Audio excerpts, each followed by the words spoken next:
आणि ह्या शैक्षणिक धोरणामध्ये जे काही आंतरराष्ट्रीय शैक्षणिक जे काही धोरण असेल 2020, तर ह्या 2020 मध्ये प्रत्येक जो काही विषय असेल त्या विषयाला किती महत्त्व दिलं गेलं पाहिजे आणि त्याच पद्धतीने प्रत्येक विषयाचं महत्त्व विद्यार्थ्यांपर्यंत कशा पद्धतीने पोहोचेल किंवा कशा पद्धतीने त्यांना पटवून दिलं जाईल त्याच्या संदर्भामध्ये 22 जुलै अण्णासाहेब वागसर यांनी स्वीकारावं असे मी सांस्कृतिक विभागातर्फे त्यांना विनंती करतो.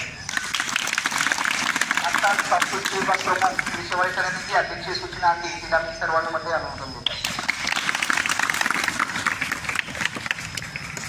विद्यार्थी मित्रांनो, क्रीडा दिवसाच्या संदर्भामध्ये सांगायचं जर म्हटलं तर आपण ज्या पद्धतीने आपले आवाहन करतो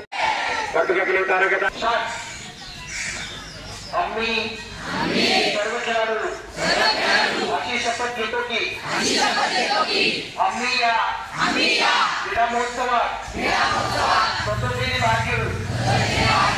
या क्रीडा महोत्सवात होणाऱ्या क्रीडा प्रकारात आम्ही उत्साहाने सहभागी होऊ.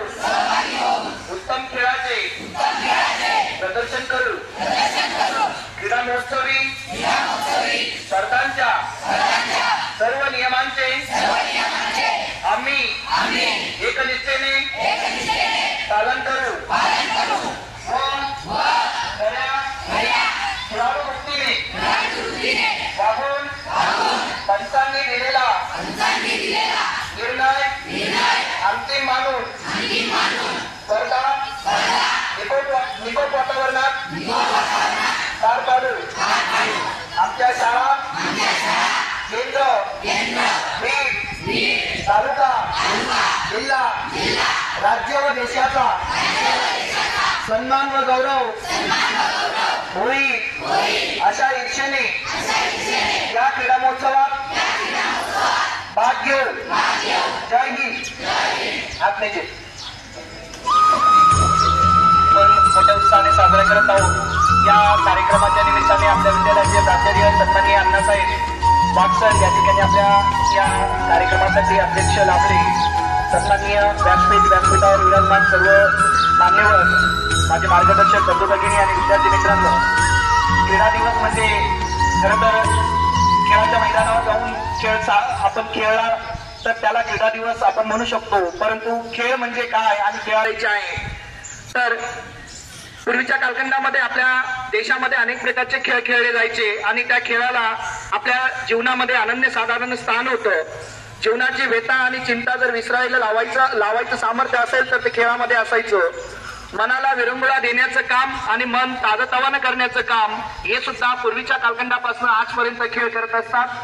ज्या खेळात भरपूर श्रम आणि शारीरिक हालचाली कराव्या लागतात त्या ठिकाणी त्या खेळाडूंचा या ठिकाणी भरपूर मोठ्या प्रमाणात व्यायाम या ठिकाणी होत असतो. पूर्वीचा कालखंड जर पाहिला तर पारंपरिक प्रकारचे खेळ या ठिकाणी भारतात खेळले जायचे.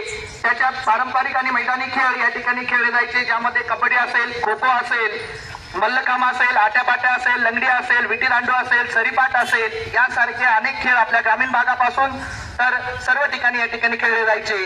या खेळांचं वैशिष्ट्य या ठिकाणी शेतीचं काम आणि कष्टाचं काम हे सर्व जर आपण करत असल्यामुळं या खेळांमध्ये आपला जास्त इंटरेस्ट किंवा खेळांमध्ये रुची या ठिकाणी नसायची, कारण की दिवसभर कामधंदा केल्यानंतर आपण खेळाकडे जास्त वळत नव्हतो. तरी सुद्धा सायंकाळी बरेच जण विरंगुळा म्हणून किंवा दिवसभराचं कष्ट बाजूला सारण्यासाठी या ठिकाणी हे खेळ या ठिकाणी खेळले जायचे. पोहणे असेल, लांब उडी असेल, उंच उडी असेल, भालाफेक असेल, थाळीफेक असेल, बॉक्सिंग असेल, जुडो असेल, यासारखे वैयक्तिक खेळ या ठिकाणी खेळले जातात आणि या खेळातून बऱ्याचशा व्यक्तींनी आज करिअर या ठिकाणी केलेलं आहे आणि त्या करिअरच्या संधी म्हणून ते व्यक्ती त्या ठिकाणी पाहतात. त्याच्यामुळे बऱ्याच जणांचं करिअर किंवा बऱ्याच जणांचं जीवन या खेळावर चांगल्या पद्धतीने यशस्वी झाल्याचं आपल्याला पाहायला मिळतं.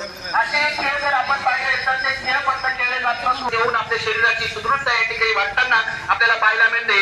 व्यायाम म्हणजे एखाद्या अवयवाला किंवा स्नायू गटाला विशिष्ट काम जास्त काळ देत राहणे म्हणजे व्यायाम म्हटलं जातं. आता एखाद्या शरीराच्या एखाद्या अवयवाला किंवा आपल्या स्नायूंना जर दीर्घकाळ आपण जर काही ताण देत असू किंवा व्यायाम करत असू तर त्या ठिकाणी आपल्या शरीराला तो एक चांगल्याच प्रकारचा घटक म्हणून आपण त्या ठिकाणी पाहू शकतो. बहुतेक व्यायाम प्रकारामध्ये शरीराच्या थोड्या भागाला व्यायाम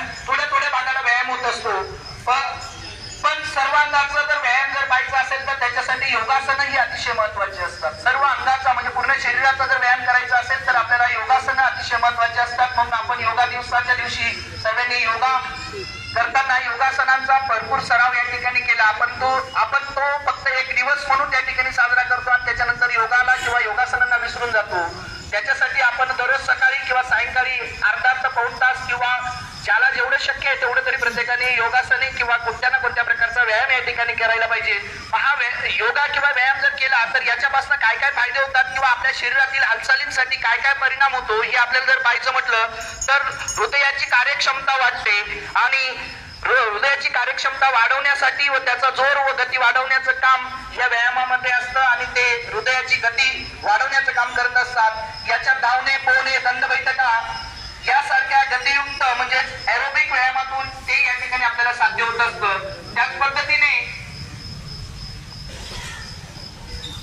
वजन उचलणे किंवा योगासने या व्यायामातून सुद्धा या ठिकाणी 20-30 पटीने या ठिकाणी वाढत असतं. यासारख्या व्यायामातून किंवा व्यायामात केल्याने किंवा योगासने केल्याने आपल्याला या ठिकाणी शरीर आपलं लवचिक बनत असतं, स्नायूंचं कौशल्य वाटतं, स्नायूंना बळ मिळतं. असं अनेक फायदे या योगाचे किंवा या व्यायामाचे आहेत. हे व्यायाम या ठिकाणी आपल्याला केले तरच आपल्याला या ठिकाणी कुठल्याही प्रकारचा खेळ खेळता येईल. जर खेळ खेळायचा असेल तर आपल्याला थोडासा व्यायाम करावा लागतो आणि मग खेळाकडे वळावं लागतं.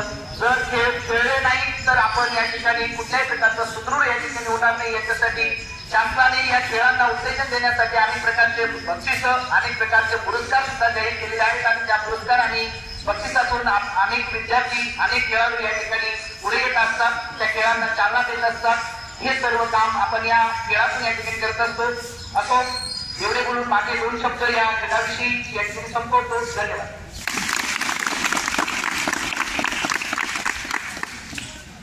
महाराष्ट्रामध्ये साजरा होत आहे नवीन शैक्षणिक धोरण आणि त्या शैक्षणिक धोरणामध्ये समाविष्ट करण्यात आलेले विषय याच्याविषयी या सप्ताह जो आहे त्याच्यात माहिती दिलेली आहे. आज आपण पाहतो असंख्य विद्यार्थी, आज आपण थोडासा पाऊस पडला, सर्वांना सर्दी झाली, म्हणजे आपण थोडक्यात याचा अर्थ असा आहे की आपली प्रतिकार शक्ती कमी आहे. प्रतिकार शक्ती का कमी आहे? कारण आपण जे खातो ते कसदार खात नाही. मधल्या सुट्टीत मी पाहतो सर्व वर्गांमध्ये ते पाकिट, कुरकुरे, हे काही कसदार अन्न आहे का? असं जर अन्न तुम्ही खात राहिला तर तुमचं शरीर त्या ठिकाणी पाहिजे तसं प्रतिसाद देत नाही आणि ज्यावेळी आपलं आरोग्य चांगलं नसेल त्यावेळी आपला मेंदू मंदावतो, म्हणजे अभ्यासावर त्याचा परिणाम होतो. यासाठी व्यायाम आज तुम्ही सकाळी उठल्यानंतर फक्त अर्धा तास करायचा आणि या अर्ध्या तासामध्ये पूर्ण शरीराचा पूर्ण घाम निघू द्यायचा आणि घामाची आंघोळ आपण त्याला म्हणतो त्या पद्धतीने व्यायाम करायचा. सकस आहार घ्यायचा, वेळेवर घ्यायचा आणि मग आपलं आरोग्य. आज आपण असंख्य आपण आपल्या गल्लीमध्ये पाहतो सर्वांची समज एकच गुडघे गेले, बरोबर आहे का नाही? गुडघे गेले का गेले? कारण त्यांचा व्यायाम नाही, गुडघ्यांचा व्यायाम नाही, सायकलिंग नाही. पूर्वी शेतीची कामं होती, सायकल होती, आता इथून तिथं जायचं आहे, लगेच मोटरसायकल आहे, कोणी पायी चालायला तयार नाही. त्यामुळे हे गुडघ्यांचे असंख्य आजार आपण पाहतो. आणि मग खेळामध्ये क्रीडा आणि आरोग्य यांची जी सांगड आपण पाहतो. क्रीडा हे खेळाचं महत्व, जे देशी खेळ आहेत त्यांचं महत्व डॉक्टर सरांनी सांगितलं. आणि मग क्रीडा म्हणजे ज्यावेळी तुम्ही व्यायाम कराल त्यावेळी तुम्हाला व्यवस्थित भूक लागते, अन्न पचन होतं आणि मेंदूला त्या ठिकाणी चांगल्या प्रकारे ज्ञानात त्या भर पडत असते. पण आपण मधल्या सुट्टीमध्ये तुम्ही एक पोळी किंवा एक थाळी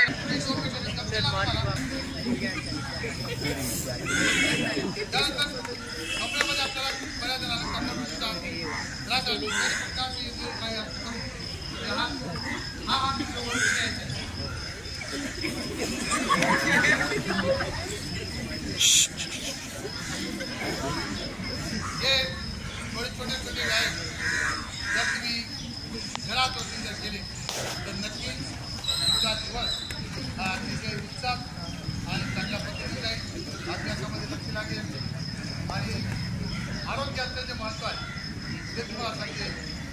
कसा घ्यायचा ते समजेल आणि मग आपण फक्त काय करतो योगा दिवसाच्या दिवशी योगा करत असतो असं केलं आहे त्या ठिकाणी आहे पण तुमच्या शरीरावर एवढे मानव ज्या पद्धतीने त्या केला आपण काय करतो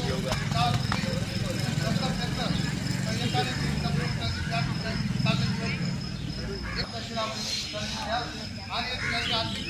कोणत्या पदार्थापासून जमा होते जास्तीत जास्त गोड पदार्थ आणि गोड पदार्थ ज्यावेळी आपण जास्त खातो त्यावेळी त्या शरीरात ही अतिरिक्त चरबी ही जमा होत असते आणि अतिरिक्त चरबी झाल्यानंतर वय बाहेर जे पाचवीचा मुलगा जगत असतो एका कारण या ज्या गोष्टी आहेत या अतिरिक्त चरबीमुळे आपलं आरोग्य टिकवायचं असेल तर आपल्याला आपला शरीर टिकवायचं असेल तर आपल्याला माझी भाषा घ्या आणि या सर्व गोष्टी आपल्या आरोग्याचे घटक आहेत आमच्या घटक आपल्या आले पाहिजे या दिनाच्या निमित्ताने सर्व आपल्या विद्यार्थ्यांना सांगतो नक्कीच विद्यार्थी पाटील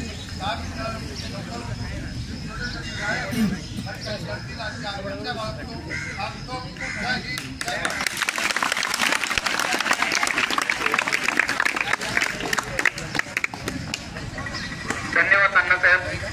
विद्यार्थी मित्रांनो, अण्णांनी तुम्हाला तुमचा आहार जो असेल त्या आहाराच्या संदर्भात मला एक पटलं. आहार जो असेल तो आहार अत्यंत महत्वाचा आहे आणि खरोखर आपण त्याच ठिकाणी चुकतो. तुम्ही तुमच्या शरीराची जेवढी एक्सरसाइज कराल तेवढ्या पद्धतीने तुम्हाला भूक लागेल आणि भूक लागली म्हणजेच तुमचं शरीर काय मागतंय, अन्न मागते. आणि ज्यावेळेस तुम्ही अन्न घेतात, आहार घेतात, तर तो आहार कसा घेतात हे अत्यंत महत्वाचं. भूक लागली म्हणजे आपण काही कोणतेही पदार्थ भेटले आपण लगेच खातो, पण त्याचे जे काही परिणाम होतात ते शरीरावरती वेगळे येणे घातक परिणाम होतात.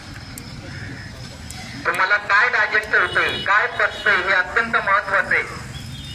तुम्ही अशी जे काही आता अण्णांनी सांगितलं की हे जे आजच्या या कार्यक्रमासाठी आदरणीय अण्णासाहेबांनी अध्यक्ष जे काही सूचना मांडली आणि त्या सूचनेला मान देऊन त्यांनी अध्यक्ष पण स्वीकारलं, त्याबद्दल मी सांस्कृतिक विभागातर्फे त्यांचे आभार मानतो.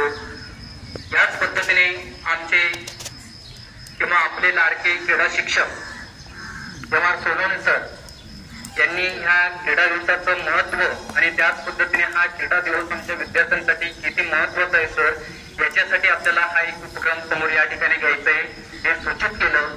हा कार्यक्रम त्यांनी या ठिकाणी घडून आणला, त्यांचे मी सांस्कृतिक विभागातर्फे आभार मानतो. आणि या दिवसाचं जे काही महत्व असेल ते महत्व आपल्या शाळेचे आदरणीय प्राध्यापक जानगर सर यांनी या दिवसाचं जे काही महत्व असेल ते महत्व या ठिकाणी तुम्हाला सांगितलं. त्याबद्दलही तुमचे मी सरांचे मी सांस्कृतिक विभागातर्फे आभार मानतो. माझे सर्व ज्येष्ठ श्रेष्ठ कनिष्ठ अध्यापक या ठिकाणी उपस्थित झाले, त्यांचे मी सांस्कृतिक विभागातर्फे आभार मानतो. माझ्यासारखे सर्व लाडके विद्यार्थी या ठिकाणी कार्यक्रमासाठी शांत बसून राहिले, कार्यक्रम त्यांच्या फायद्यासाठी त्यांनी ऐकून घेतला. तुमचेही मी सांस्कृतिक विभागातर्फे आभार मानतो आणि आदरणीय अध्यक्षांच्या परवानगीने हा कार्यक्रम संपला असं मी या ठिकाणी जाहीर